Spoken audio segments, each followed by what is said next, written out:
दोस्तों मान के चलिए कि आपके पास कुछ पैसे हैं और आप बाजार जाते कुछ लेने के लिए, लेकिन जब आप बाजार जाते तो आप क्या देखते हैं कि सारी दुकानें बंद है। ऐसी स्थिति में आप क्या करेंगे?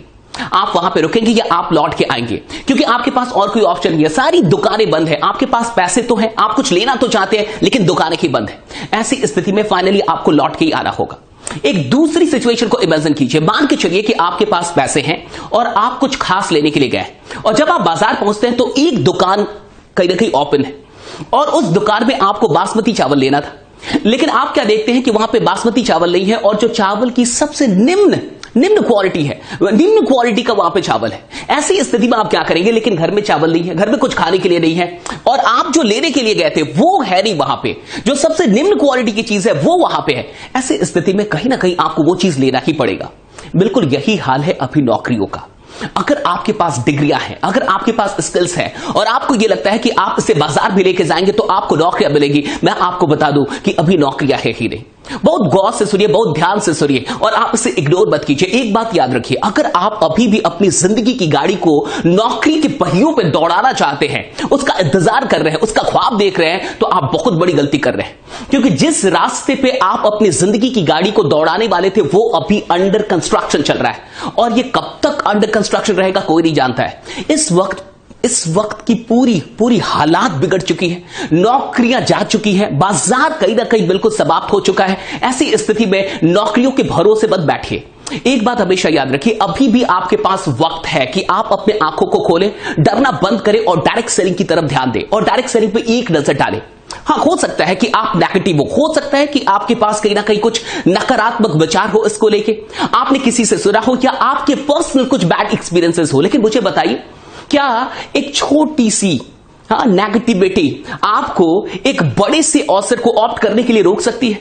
अगर आप किसी को सुन के या फिर एक छोटे मोटे कहीं ना कहीं एक पर्सनल बैड एक्सपीरियंस के चलते आज डायरेक्ट सेलिंग से नेगेटिव है, तो मैं आपसे पूछता हूं, तब तो आप हॉस्पिटल्स और डॉक्टर से भी बहुत नेगेटिव रहेंगे, आप जिंदगी भर उनसे नफरत करेंगे। क्योंकि अभी के माहौल में क्या हो रहा है आपको अच्छे से पता है। एक इंजेक्शन जो 2-4 हजार रुपए की है वो 40,000, 50,000 और 90,000 तक बिक रही है। एक ऑक्सीजन का सिलेंडर 25,000, 30,000 और 50,000 और यहां तक कि लाखों में बिक रहा है। आप तो जान रहे इस बात को, और 80% हॉस्पिटल्स में यही हो रहा है। तो क्या आप ऐसी स्थिति में अब हॉस्पिटल से और डॉक्टर से जिंदगी भर के लिए नफरत करने वाले आप कभी नहीं जाएंगे? आप, अगर मैं आपसे यह सवाल करूं तो आप बोलेंगे कि नहीं सब तो नहीं है ना, कुछ होंगे, सब नहीं है। लेकिन आप विश्वास कीजिए 80% तो ऐसे 20% होंगे जो सच में ऐसे हॉस्पिटल से या डॉक्टर से जिनको आप सेकंड गॉड कह सकते हैं। अभी कुल मिला के लोग अपनी कमाई का जरिया बना के बैठे इस कोविड को।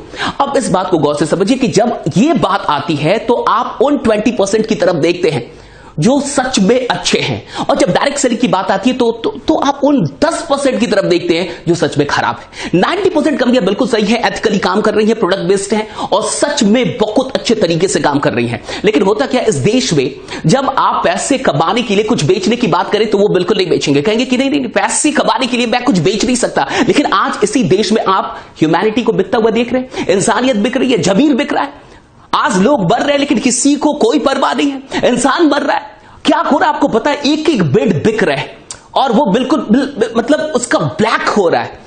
हॉस्पिटल वाले जब वहां पे मरीज पहुंच रहे हैं तो पता चल रहा है कि बेड नहीं है, और वही मरीज जब बाहर जा रहे हैं तो कोई उनको मिल रहा है और कह रहा है कि नहीं अगर आपके पास 30,000 है, 40,000 तो मैं बेड दिलवा सकता हूं। ये सारी सिचुएशंस हो रही है। लेकिन फिर भी क्या आप सारे डॉक्टर्स को हेट कर सकते हैं? क्या फिर भी आप जिंदगी भर हॉस्पिटल्स को हेट कर सकते हैं? नहीं करेंगे आप। हर जगह पे हर इंसान सही नहीं होता, इस इंडस्ट्री में भी हर इंसान सही नहीं है, हर कंपनी सही नहीं है, लेकिन मैक्सिमम कंपनियां तो सही है।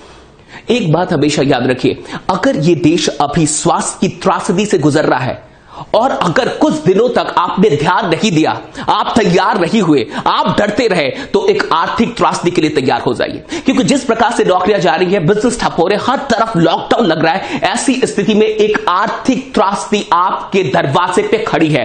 अब ये वक्त है कि आप डरेंगे या कुछ करेंगे। और मुझे बताइए, कमेंट करके बताइए कि डायरेक्ट सेलिंग के अलावा और कौन सा ऑप्शन है जो हर इंसान को एक उम्मीद दे सके, जो हर इंसान को एक अवसर दे सके। अगर कोई ऐसा ऑप्शन है तो जरूर बताइए, मुझे गाली दे लीजिए। मैं हर डॉक्टर के खिलाफ नहीं हूं, मैं डॉक्टर्स का रिस्पेक्ट करता हूं, मैं जानता हूं कि वो सेकंड गॉड है, लेकिन कितने सेकंड गॉड है ये आप भी जानते हैं। एक बात समझ जाइए, ये मौका है जब आप डायरेक्ट सेलिंग की तरफ देखें, और ये सिर्फ अपने लिए नहीं बल्कि इस देश को बचाने के लिए, देश के करोड़ों मिडिल क्लास और लोअर क्लास फैमिलीज को बचाने के लिए आपके पास एक मौका है।